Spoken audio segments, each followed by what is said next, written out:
Halo teman-teman Jakarta, selamat siang. Pada hari ini kita akan mengadakan menggali sebuah informasi yang dimana di Jakarta ini memiliki sebuah sistem pelayanan yang sangat baik, yakni Jakarta Evolution ya, atau bisa disebut dengan Jak-Evo. Dengan itu kami bermaksud ingin mengetahui apa saja maksud di dalam aplikasi tersebut, apakah manfaatnya, apakah tujuannya, dan sebelum itu kami memperkenalkan diri. Saya sebagai interviewer Ardianto, NIM saya 2156016 dan rekan saya Bayu, NIM saya 2156009. Oke. Jadi saya sebelumnya sangat berterima kasih dulu kepada Bapak Budi beserta Mas Rendra yang sudah meluangkan waktunya dan sudah meminjamkan tempat dan bersedia untuk berbincang dengan kami pada siang ini. Untuk selanjutnya, mohon diperkenalkan dulu ya, kesibukan apa sih yang dialami yang sebelumnya Bapak lakukan untuk saat ini? Untuk Bapak Budi mungkin Iya, kami adalah Kabupaten DPM PTSP, Kepala Pusat Data Informasi DPM PTSP, Ya. Dinas Penanaman Modal dan Pelayanan Terpadu Satu Pintu Provinsi DKI Jakarta. Kami menyediakan aplikasi pelayanan baik perizinan dan non perizinan. Nah, gitu. untuk Bapak Hendra ya. Silakan. Sebelumnya saya mewakili tenaga ahli Pusdatin di sini ya. Perkenalkan, nama saya Rendra Piscela sebagai leader software developer di sini. Oke, baik. Dengan latar belakang sebuah sosok di balik suksesnya Jak-Evo, kita apresiasi. Ya, mungkin langsung saja untuk pertanyaan general yang kita pertanyakan adalah apakah dimaksud dalam Jak-Evo itu intinya seperti apa? Secara garis besar aja, Pak. Apa sih yang dimaksud dengan Jak-Evo itu apa? Jak-Evo adalah aplikasi perizinan non perizinan yang melayani warga Jakarta, tujuannya untuk efisiensi. Jadi kalau dulunya manual, kalau sekarang tuh udah menggunakan digital. Tujuan utamanya untuk efisiensi dalam melayani masyarakat. Efisiensi dalam waktu ya, Pak, dan saja Pak. Semuanya dan lebih singkat juga pada pengerjaannya, Pak ya. Iya. Oke. Mungkin dalam langkah untuk melayani masyarakat tentu ada beberapa yang harus ditekankan, dalam artian ada yang harus dikorbankan. Sekiranya dari lini apa yang harus dikorbankan dalam fase transformasi ke dunia digital ini, Pak? Mungkin tantangannya apa, Pak? Ya. Tantangannya sebenarnya gini. Yang jelas kita harus membeli sarana prasarananya, kita harus menghandle SDM-nya, dan itu butuh anggaran. Sebenarnya nggak tantangan juga sih ya, karena pimpinan kami Pak Gubernur mendukung untuk pelayanan digital karena Jakarta menuju kota global. Oke. Kemudian sejak kapan sih, Pak, Jak-Evo ini terbentuk? Ide dalam pembuatannya itu apa gitu? Apa permasalahan yang diangkat sehingga pelayanan pemerintah ini semakin terdigitalisasi gitu, Pak? Ya, dimulai dari pembentukan Dinas Penanaman Modal dan DPM PTSP ya. Oke. Yang dulu namanya Badan Penanaman Modal, Badan Pelayanan Terpadu Satu Pintu BPTSP, merupakan suatu OPD yang menangani khusus pelayanan perizinan dan non perizinan. Dulunya perizinan itu terdesentralisasi di semua OPD, sekarang dipusatkan di PTSP ini. Nah, biar dia efisien, maka dibangunlah aplikasi digital. Tapi karena kami belum punya pengalaman, maka aplikasi yang dibantu oleh Diskominfo, namanya aplikasi pelayanan. Tetapi karena percepatannya lama, makanya DPM PTSP membangun sendiri. Oh ya. aplikasi tersebut ya, maka kita sebut dengan Jakarta Evolution. Berarti Iya doang. dari tahun berapa tuh Pak kalau boleh? 2015 sejak terbentuknya BPTST lagi. So waktu itu saya pernah berpengalaman ya teman-teman ya, di sini saya juga pernah mengurus SIU kebetulan pada tahun 2021. Cuma kemudian saya belum teredukasi pada saat itu ya Pak ya. Jadi saya ke sini sebagai customer dan pengen tahu bagaimana cara pembentukan SIUP itu seperti apa sih Pak. Nah kemudian saya juga ingin menanyakan Pak, untuk resminya itu kapan Pak ya untuk launching aplikasi ini Pak, Jak Evo itu sendiri Pak? Jak Evo itu di launching kalau nggak salah bulan Mei 2018 oleh Pak Sandiaga Uno, Wagub DKI Jakarta. Oh wakil ya pada saat itu untuk gubernurnya Pak Anies ya? Pak Anies. Oh berarti atas atensi Pak Anies juga atau mungkin Pak Anies punya ide? Oh iya, yang jelas itu pasti arahan dari pimpinan kami ya. Oh iya. Gitu, arahan dari pimpinan kami untuk mempercepat pelayanan perizinan. Nah secara teknis ya kami membuat aplikasi ini. Oke. Kemudian apa saja sih Pak masukan dari masyarakat yang sekiranya mereka kan sudah beralih nih dalam manual terus ke digitalisasi. Kira-kira apa saja sih Pak feedback dari mereka, apakah ini menguntungkan bagi mereka atau mungkin ini lebih lama dalam proses perizinan seperti itu? Ya, di dalam aplikasi kami sedang merancang bagaimana masyarakat memberikan pernyataan puasnya. Jadi ketika masyarakat sebagai pemohon mendapatkan output dari perizinan ini, sekaligus kami titipkan kepuasan masyarakat SKM. Kalau nggak salah rata-rata kami di atas 90, 92%, 93% itu puasan masyarakat gitu. Oke.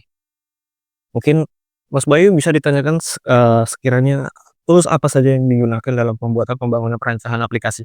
Mungkin langsung aja langsung Budi bisa ya lebih ke Mas Dendra sendiri ya.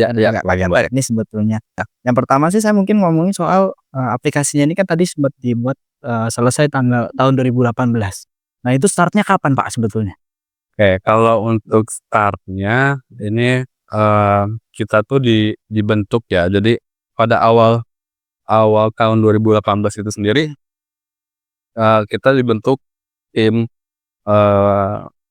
internal di PMPTSP. Jadi tanpa vendor ya. Jadi ada tanpa vendor.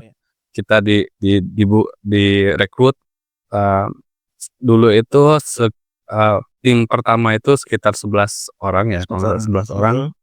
Kemudian di awal tahun itu kita udah di-challenge sebenarnya kemarin, di-challenge sama pimpinan kita supaya menyelesaikan ini Jak Evo ini, produk Jak Evo ini selama 2 bulan. Nah, dari situ kita udah mulai jalan dari awal tahun dan produktifnya sih di awal Februari gitu.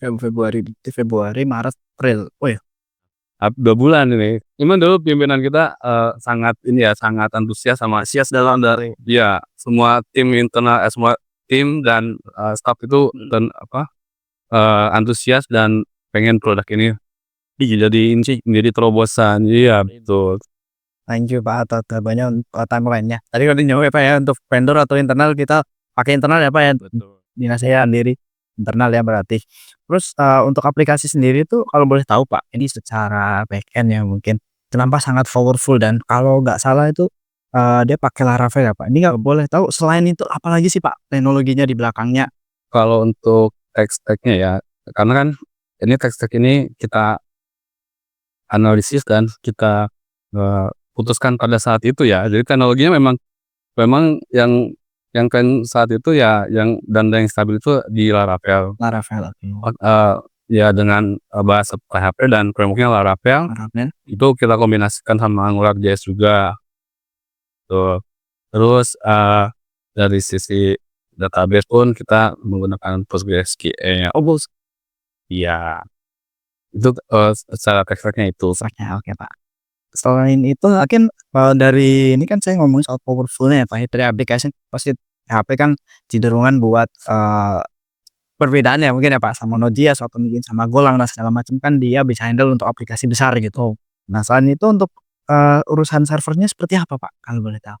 Kalau infrastrukturnya jadi ada dari sisi infrastruktur servernya itu untuk server aplikasi ini kita deploy-nya di dinas Diskominfo gitu ya. Jadi emang dari satu dinas itu emang mengelola seluruh dinas. Tuh. Jadi untuk urusan infrastruktur kita ke sana termasuk repositorinya gitu. Oh, I see. GitLab-nya pakai GitLab-nya di sana juga gitu. Jadi semua tertata dan terstruktur di sana. Berarti yang khusus untuk si dinas ini sendiri dia full nih untuk software development-nya aja ya? Betul. Oke, I see. Terus mungkin ada yang lain Pak selain dari ini kan udah lumayan kita urak ya, kita cari tahu ya untuk ini internalnya seperti apa gitu, dan ternyata memang saya kira di manage sendiri ternyata untuk urusan operation segala macam itu diserahkan kepada dinas lain ya Pak. Kita kerjasama daya sama. Oke. Itu kemudian saya juga mungkin masyarakat dan teman-teman di luar sana mungkin banyak belum tahu kali ya terkait Jak.io ini apa ya Pak ya. Untuk kemudian apakah dengan mengakses ini masyarakat atau warga di luar sana, apakah ini bayar atau mungkin seperti apa? Ada persyaratan khususnya untuk mengakses pelayanan publik seperti ini Pak?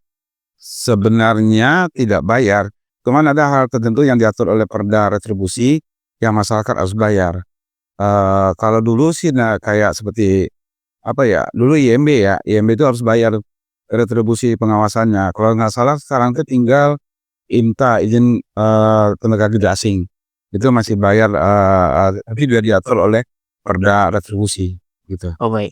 Terus Terus kemudian salah satu upaya dalam menyebarluaskan sosialisasi Jak.io ini terhadap masyarakat, apa yang sudah dilakukan pemerintah terhadap ini Pak? iya, kami untuk mensosialisasikan Jak.io ini, kita udah bersosialisasi di tingkat kelurahan, kecamatan, kota, dan alhamdulillah Jak.io ini tetap terkenal di Jakarta ya. Dia udah terkenal ya, teredukasi gitu. Gitu Mas. Oh, oke. Kemudian apa saja sih Pak sekiranya fitur-fitur atau poin yang sering digunakan oleh masyarakat dalam perizinan itu Pak? Sebenarnya bukan fitur ya, izin yang favorit. Izin yang favorit itu yang sekarang tuh SKTN, lalu SIP. Nah, dokter tuh harus punya izin, itu namanya izin SIP. Lalu selanjutnya adalah PM1 ya kan ya? PM1 kelurahan. Kalau mau minta pengantar ke kelurahan, ya itu pakai aplikasi Jak.io. Udah terintegrasi sampai ke lini kelurahan ya. Sampai level kelurahan. Sebenarnya bukan kayak integrasi namanya ya, udah digunakan. Karena lurah kecamatan menggunakan ini. Oh, I see. Ya, gitu. Ya. Kemudian estimasinya berapa lama Pak ketika itu diakses kemudian izin itu keluar Pak? Tergantung berat pelayanan, kami dibagi ke 3, rendah, sedang, berat. Kalau yang rendah itu ya 1 hari langsung dapat gitu loh. Kalau yang sedang itu 7 hari, kalau berat itu 14 hari. Gitu. Oke. Terus ada lagi Bung Bayu yang ingin ditanyakan terkait aplikasinya ya? aplikasinya. Sebenarnya banyak sih Pak sebenarnya buat saya nanya, selain dari sisi internal atau mungkin framework dan segala macam. Mungkin saya boleh dikasih tahu mungkin ya Pak, untuk development-nya sendiri ini kan udah jadi ya Pak ya. Ke depannya itu apakah akan, nah ini zaman sekarang kan zamannya AI apa ya, generative AI, semua orang pakai AI gitu. Apakah akan menggunakan AI atau apakah akan menggunakan metodologi yang lain? Itu kalau boleh di-share Pak. Mungkin ini ya, kayak sebenarnya saya mungkin nggak akan terlalu banyak spill dikit aja ya. Ini kan dapur kita juga kan. Kayak yang pasti tim kita itu pasti selalu riset tren yang sekarang saat ini lagi tren atau apa. Kita ada tim sendiri yang riset dan development gitu. Oke. Nah, untuk yang sekarang sih mungkin kita itu sedang berjalan ya. Sedang itu kita develop SSO, soal sign on. Sign on ya. Ya, itu kemudian bertahap juga kita implementasi microservice karena kan yang kemarin masih monolit ya. Jadi sedikit-sedikit kita microservice. Dibesar ya Pak ya. Dua, betul. Kemudian ya jelas yang AI itu udah sama ya. Udah jadi prioritas ya, favorit atau apa juga. Jadi untuk nanti AI itu bisa untuk layanan publik lah semuanya. mungkin disclaimer teman-teman yang nggak tahu single sign on itu ibarat kita ketika login tuh kita bisa klik aja misal pakai Google atau Microsoft ya Pak ya gitu. Langsung isi internal identity namanya Pak ya. Oh, tuh. Ini lumayan canggih ya Pak ya untuk kedepannya ya Pak ya. Karena mungkin saya sedikit concern ya Pak ya. Ini ke SSO kan mesti ngomongnya security ya Pak ya. Betul. Jadi untuk kedepannya seperti apa Pak untuk security-nya? Apakah mohon maaf ya Pak, kita mungkin ada rekan sedikit soalnya kemarin karena sering gak ada PKP itu, gak ada DRC-nya sama kita bukan menyinggung instansi, tapi untuk Jak Evo sendiri itu seperti apa? Ada backup yang benar-benar udah ada atau disediakan sebelumnya untuk masalah ini? Kalau untuk masalah security ya sebenarnya kan kita tuh di dinas ini ada beberapa layer nih. Kayak tadi saya sampaikan, jadi untuk infrastruktur ada di dinas Kominfo. Layer aplikasinya ada di setiap dinas. Nah, di Diskominfo itu udah ada layernya sendiri. Udah ada yang ngurus ya, SPB pasti. Udah ada layer sendiri. Jadi sebelum attacker dia mau menyerang aplikasi kita, dia harus berhadapan dulu dengan Diskominfo. Kita tetap mengamankan layer kita sendiri. Aplikasi ya Pak berarti? Betul. Jadi yang attacker itu nggak akan bisa mudah masuk. Iya. Dan yang jelas untuk backup itu kita pasti backup. Thank you banget Pak untuk itu. Paling yang terakhir banget Pak. Kurang lebih untuk hasil dari penerapannya sampai saat ini, apakah sangat powerful untuk digunakan untuk 5 tahun ke depan gitu? Oke, kalau untuk masalah powerful ya, menurut saya pribadi ya. Jadi sepowerfulnya aplikasi itu gimana konsistenan tim dan kompetensinya tim ini. Iya. Nah, ya saya bisa izin dari Kapolri juga bisa menilai tenaga ahli kita tuh seperti apa gitu. Capability-nya. Nah itu alhamdulillah tenaga ahli kita semua experience-nya udah pada expert gitu ya. Jadi cara aplikasi powerful, kemudian pimpinan juga pada ini ya, pada aware ke produk ini. Jadi rasa saling memiliki ini loh yang betul itu yang harus kita bangun dan harus dijaga supaya aplikasi ini terus berkembang gitu kan. Karena sampai saat ini pun fitur aplikasi Jak Evo udah banyak nih, 300 ada. Wah, udah lumayan. Jam kayak itu mungkin semua ya Pak mungkin. Karena kebutuhannya akan terus bertambah ya. Karena satu lagi ya, jadi Jak Evo ini pengguna kita itu bukan hanya masyarakat, tapi ada untuk ASN kita, petugas di setiap wilayah. Itu kan yang approval izin terbit kan gitu, kepala unit di setiap wilayah. Nah, terus kemudian pimpinan kita juga gitu. Jadi kita itu menghandle semua itu.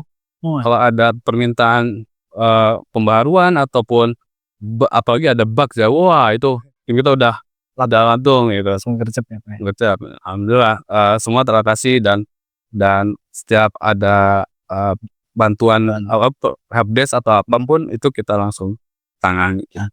Berarti lumayan cepat ya Pak untuk development. So, saya rasa sih saya melihat dari informasi tadi kayaknya udah terstruktur ya Pak ya, secara informasi, secara flow. Nah, berarti udah luar biasa ya untuk Jak Evo sendiri. Ini dari saya cukup Mas Adrian, Mas Ardianto untuk teknis. Oke, baik mungkin pertanyaan cuma segitu saja cukup ya. Jadi kita langsung masuk aja Pak untuk mengedukasi masyarakat dan teman-teman di luar sana. Jadi kita langsung mendemonstrasikan aja aplikasinya, mulai dari login, kemudian apa yang ingin didaftarkan di situ, apa yang harus diizinkan, dan apa-apa saja yang harus diisi, dan persyaratannya apa aja yang harus dilengkapkan. Untuk mungkin kali ini kita cukup yang sering aja diakses masyarakat yang ini SKTM Pak ya? SKTM, CIA, SIP, sama PN1 kelurahan. SIP itu surat izin dokter. Dokter kalau mau praktek ya pakai SIP. Ya udah.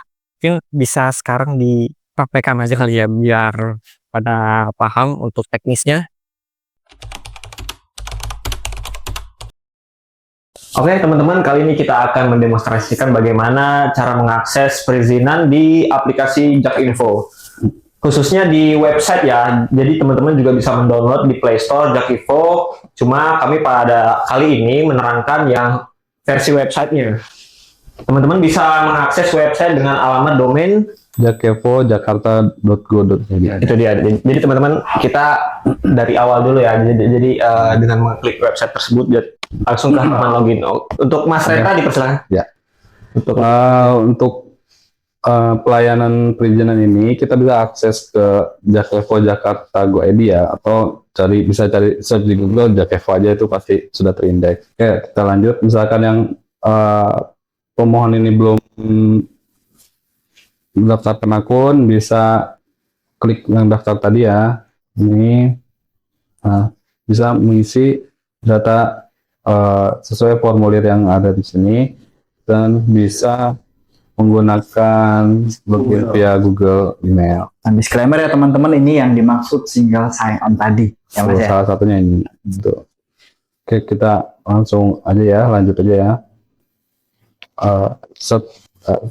Kita coba masuk ke akun pemohon.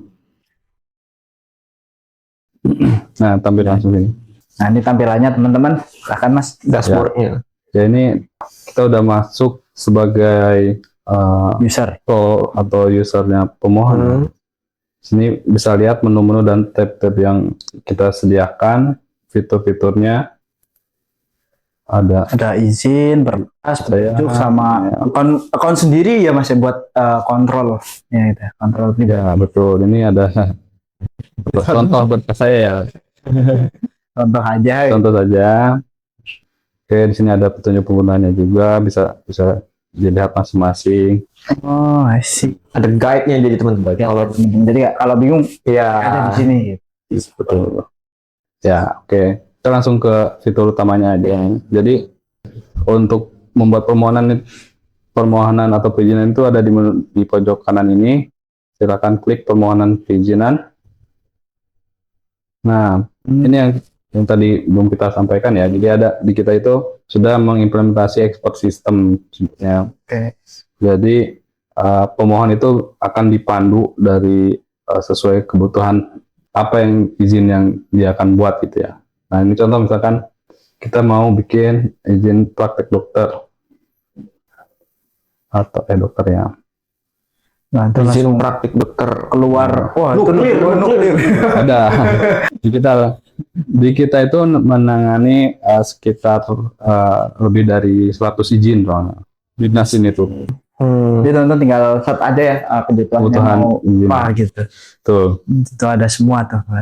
Nah, coba kita pilih ya izin. Ada izin dagang. Izin dagang ada. Ada. Sudah. Surat izin usaha perdagangan. Tuh. Kayak usaha buat buka toko gitu ya Mas? UMKM ada. Ya gitu ya. Oke, lanjut. Misalkan ini karena ekspor sistem ini dia akan memandu nih. Langsung ada pertanyaan profesi. Apakah profesi dokter Anda? Misalkan kita ikutin aja. Ini kita jawab sesuainya. Umum. Nah, Ini harus kemudian beneran dokter ya, bukan dokter-dokteran ya sebenarnya. lagi Nggak boleh ini. dokter cinta nggak boleh. Oke, lanjut. Misalkan ini yang akan diajukan pertama kali. Nah, yang termasuk dalam kriteria Anda. Nah, ini udah akan membantu terus. apa waktu prakteknya ya? Iya, praktek sih ya. Nah, pertanyaan seperti ini, jika di Paskes, nah nanti dia akan mengacu ke izin yang sudah kita tentukan ya. Jadi udah sesuai peraturan dan kebijakannya di daerah ini di DKI gitu. Alhamdulillah. Jadi dia masuk ke izin dokter umum di fasilitas kesehatan. Oke. Itu sorry Mas, mapnya mungkin Jakarta doang atau seluruh Indonesia? Mapnya. Ya. Untuk map ini kita pakai Google Service. Oke. Nah, jadi yang jelas ini kan perizinan Jakarta dan pasti pemohonnya juga dari Jabodetabek. wilayah Jakarta tidak. Oh boy, Jakarta doang. Enggak, iya di luar Jakarta itu kita nggak melayani. Betul. Oke. Misalkan di sini ya. Gimana misalkan contoh daerah rumah, ada yang cari nggak? Daerah rumahnya. Oh, Nggak boleh. oke, nggak apa-apa. Bisa. Apa tuh? Usaha. Usaha. Kan udah sih dokter. Dokter loh.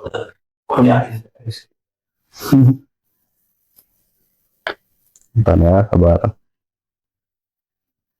Karena ini Depok nih jadi rada lama.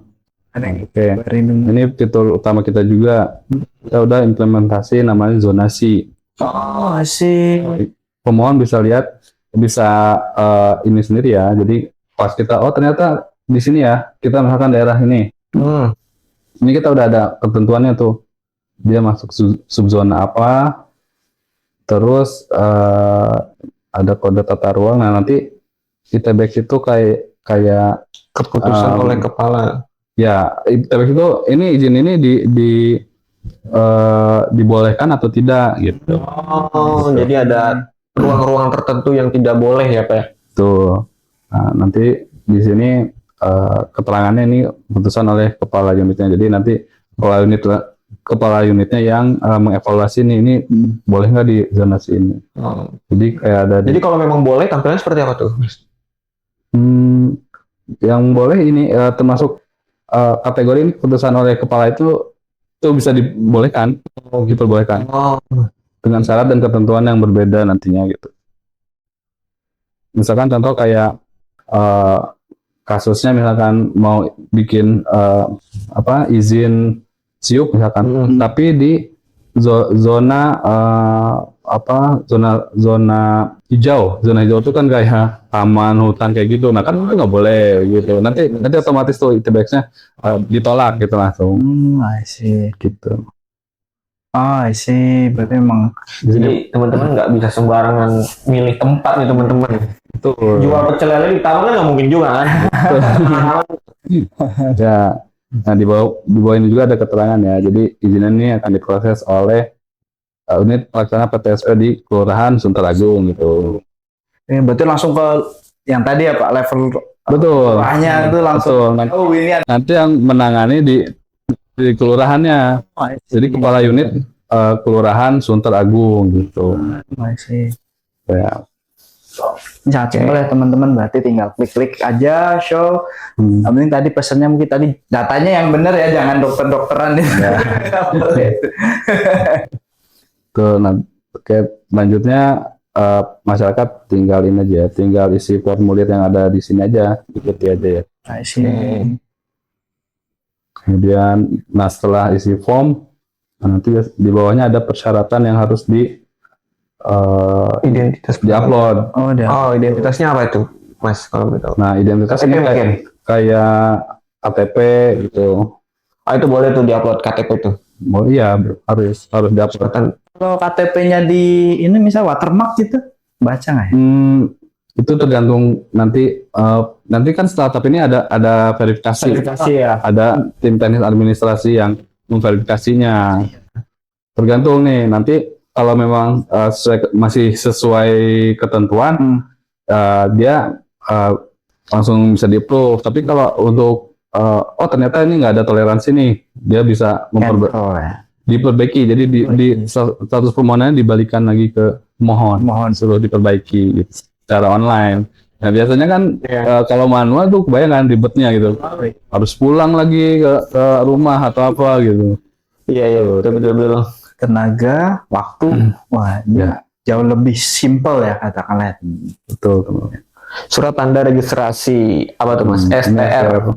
STR itu kayak ada di kedokteran itu ada, dia punya sertifikat surat tanda registrasinya. Fasilitas kesehatan ini berarti dari RS-nya misalnya ya Mas ya, atau Mas-masnya. Iya benar. Pas foto juga tuh Yan, foto yang bagus Yan. Ya, dan nanti setelah syarat di-upload formulir sudah diisi, persyaratan sudah di-upload semua, tinggal submit saja gitu. Gitu ya. Itu semua sih ya. Semua sih aja. Nah. Mungkin itu cukup sih untuk dari cara untuk mengajukan izin dari sisi masyarakat ya.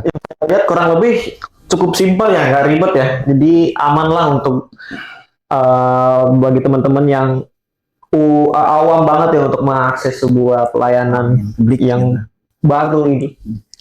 Jadi aman lah. Nah ini menurut saya juga lumayan lengkap ya fiturnya ya Pak ya, gitu, dan lumayan banyak ya. Jadi teman-teman tinggal pilih aja kebutuhannya, nggak melulu harus yang tadi untuk izin praktek, ada juga untuk yang dagang ya Mas ya, izinan usaha dan lain-lain, kurang lebih sama teman-teman. Even ya mungkin ada beberapa hal yang berbeda ya tergantung perizinannya. Tapi teman-teman nggak perlu repot, nggak perlu pulang, nggak perlu bolak-balik gitu, tinggal upload, buka laptop, ada internet, kalian bisa. Gitu. Dan disclaimer teman-teman ini khusus untuk yang berlokasi di Jakarta yang Betul. Jadi kalau kalian bisa di Jawa Namanya juga Jakarta. Iya. tahu kan Bogor nggak mungkin. dan siapa tahu ekspansi ya Ya. bisa all itu kan siapa Dan persyaratan juga menyesuaikan ya teman-teman. Jangan teman-teman mengakses ini untuk SEO, tapi teman-teman berkasnya dokter. Ya. Nanti juga ada tuh keterangan, mungkin foto-foto dagangnya, usahanya apa. Nanti nggak bisa bohong kalau di sini nggak bisa bohong gitu bohongnya udah datanya ketahuan gitu. diverifikasi teman-teman. Ya, karena FAI aja ya. Jadi sistem kita ini sering digunakan sebagai apa? Role model, bukan menjadi role model provinsi lain gitu. Kalian sering banyak kunjungan kan ke sini. Jadi digunakan nih teman-teman buat ini keren nih luar Influence, biasa. Jakarta menginfluence kota Betul. Ya, fun fact yang saya baru tahu nih dari Ivo ini. Iya. Keren. Tapi Kira ada cuma lokal doang, ternyata orang lain pengen juga ya. Iya. Mengadopsi. Adopsi ya. Mungkin kurang lebih seperti itu ya Mas Rendra ya untuk Ya, demo betul. kali ini teman-teman. Kita harap teman-teman bisa nangkep ya untuk Ya. dari yang Pak Rendra share tadi dan semudah apa sih kita menggunakan Jak Evo ini teman-teman. Oke, teman-teman, kita sudah di penghujung diskusi pada hari ini yang sangat menarik diskusinya mengenai Jak Evo, di mana Jak Evo itu sangat bermanfaat untuk masyarakat luas. Jadi efisiensi waktu, efisiensi usaha, tenaga. Jadi teman-teman di sana bisa mengakses dari manapun, kapanpun, dan bebas biaya tentunya ya. Untuk Bapak Budi dan Pak Rendra, terima kasih atas waktu yang sudah diluangkan, dan ya cukup sampai di sini. Selamat siang. Selamat siang dan terima kasih teman-teman. Terima kasih. Baik. Terima kasih.